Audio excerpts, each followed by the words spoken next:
అంటుండంట. College నుంచి phone వచ్చింది, వీడికి 2 రోజులు తిండి పెట్టకు, కడుపు మార్చు. వదిన ఆకలిస్తుంది వదిన, కొంచెం అన్నం పెట్టవా?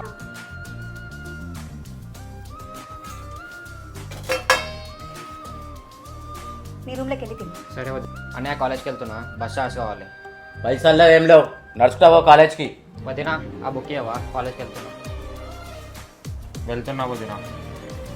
రిషి ఏంటో వదిన? అసలు అడిగినావు, ఇచ్చిందా? ఇయ్యలే వదిన.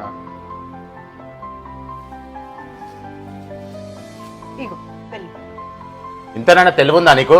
వాడికి అన్నం పెట్టొద్దు, పైసలు ఇవ్వద్దు అని చెప్పిన, అయినా కానీ నీ లాడ్ వల్లనే మొత్తం పాడైపోయినాడు. మళ్ళీ మీ ఇద్దరు గొడవ పడకండి. ఇప్పుడు నేను మంచిగా చదువుకుంటా, మీకు మంచి పేరు తెస్తా. నువ్వేంట్రా ఆయమనేమనొద్దని నువ్వు, నిన్నేమనొద్దని ఆయమే, ఇద్దరికిద్దరు బాగున్నారా? నువ్వేంటమ్మా మర్దులను కడుపులో పుట్టిన పిల్లల్లాగా చూసుకుంటారు అని చెప్పేసి వినడమే జరిగింది, కానీ నువ్వు కళ్ళారా చూపిస్తున్నావే.